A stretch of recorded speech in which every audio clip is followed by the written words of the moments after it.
রাস্তায় চলতে চলতে হাত পা ব্যথা হয়ে গেছে। এই ব্যথায় ওষুধ কিনে খেতে হচ্ছে, এই ধরনের বক্তব্য, এই ধরনের অভিযোগ আসছে।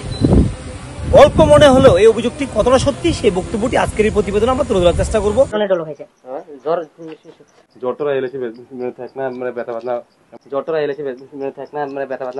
রাস্তার ঝাঁকুনিতে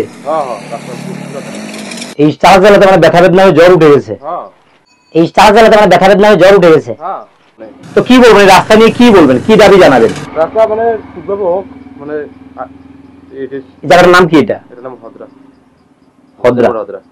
আমরা আজকে 33 শালগড়া বিধানসভা কেন্দ্রে আমরা রয়েছি। হোলিতে আবার অভিনব আয়োজন।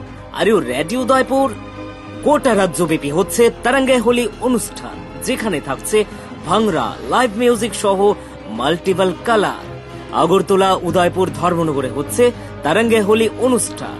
15 মার্চ ধর্মনগরের বিবিআই ময়দানে হচ্ছে তারাঙ্গে হোলি উৎসব।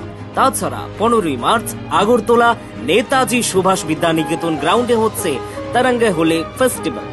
16 তারিখ উদয়পুরে প্রথমবার গার্লস স্কুল ময়দানে হচ্ছে তারাঙ্গে হোলি ফেস্টিভ্যাল। পাস কালেক্ট করতে এখনই ফোন করুন 9774815903 এই নম্বরে। তাছাড়া উদয়পুর আগরতলার এই সমস্ত জায়গাগুলোতে অফলাইন পাস পেয়ে যাবেন আপনারা। এছাড়া বুক মাই শোতে অনলাইন টিকিট অ্যাভেলেবেল থাকছে তারাঙ্গে হোলি উৎসবে। শালগড়া হয়েছে ভদ্রা মন্দিরমুড়া হয়ে এই দীর্ঘ রাস্তা বেশিরভাগ অংশেই কিন্তু খারাপ অবস্থা, এবং কিছু কিছু অংশ রয়েছে যেখানে রাস্তাটি সংস্কার করা হয়েছে। আমরা যেখানে দাঁড়িয়ে রয়েছি এই অংশটা যেভাবে জরাজীর্ণ অবস্থায় রয়েছে, আমরা দেখাচ্ছি আপনাদেরকে যে রাস্তাটি রয়েছে জরাজীর্ণ অবস্থায়, এবং এর পাশের ঠিক অংশ উল্টো দিকে সেই অংশটি আবার কিন্তু আমরা তুলে ধরছি আপনাদের সামনে, যেখানে সংস্কার করা হয়েছে। এই কালভার্ট একটা বক্স, এই বক্সের পাশেই যে রাস্তাটি রয়েছে তা আবার সুন্দরভাবে পেপার টাইলস দিয়ে সেটাকে সংস্কার করা হয়েছে। দীর্ঘ রাস্তা আমরা দেখাচ্ছি, একই বিধানসভার একই রাস্তার কয়েকটি পৃথক চিত্র তুলে ধরার চেষ্টা আমরা করছি।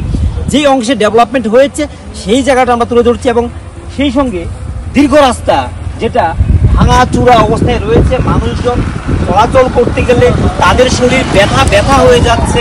তারা কেউ কেউ বলছেন এই রাস্তায় বাইক নিয়ে চলতে গিয়ে শরীর ঝালাফালা হয়ে যাচ্ছে, বাইক গাড়ি নষ্ট হয়ে যাচ্ছে, মেনটেনেন্স বেশি লাগছে। ফটোজের মধ্যে আমরা দেখাচ্ছি আপনাদেরকে রাস্তাটির বেশিরভাগ অংশই কিন্তু এতটা খারাপ যেখানে মানুষ চলাচল করতে গিয়ে প্রত্যেক দিন তাদেরকে নাজেহাল হতে হচ্ছে।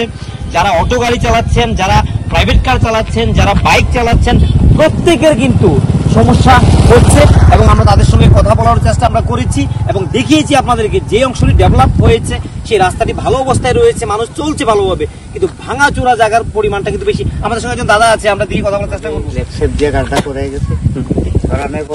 দুই-তিন বছর যায় নাই, রাস্তা নষ্ট হয়ে গেছে। এটা কি সবটা রাস্তা পিচ করা হয়েছিল না এটাকে সংস্কার মানে মেইনটেনেন্স করা হয়েছিল? না, সবটাই মোটামুটি করাই ছিল, কিন্তু তেমন ভাবে করা নেই। যেভাবে সরকার পরিবর্তন হওয়ার পর নতুন সরকার এসে রাস্তা করেছিল। আচ্ছা, সেরকম ভাবে হয় নাই। আচ্ছা, যার জন্য 2 বছরের মধ্যে রাস্তাটা আবার এই অবস্থা হয়ে গেছে। কিন্তু এলাকাবাসী কিছু করে নাই, কিছু হয় না। এখন কি দাবি জানান, আজকে যে পরিস্থিতি কি দাবি জানাবে?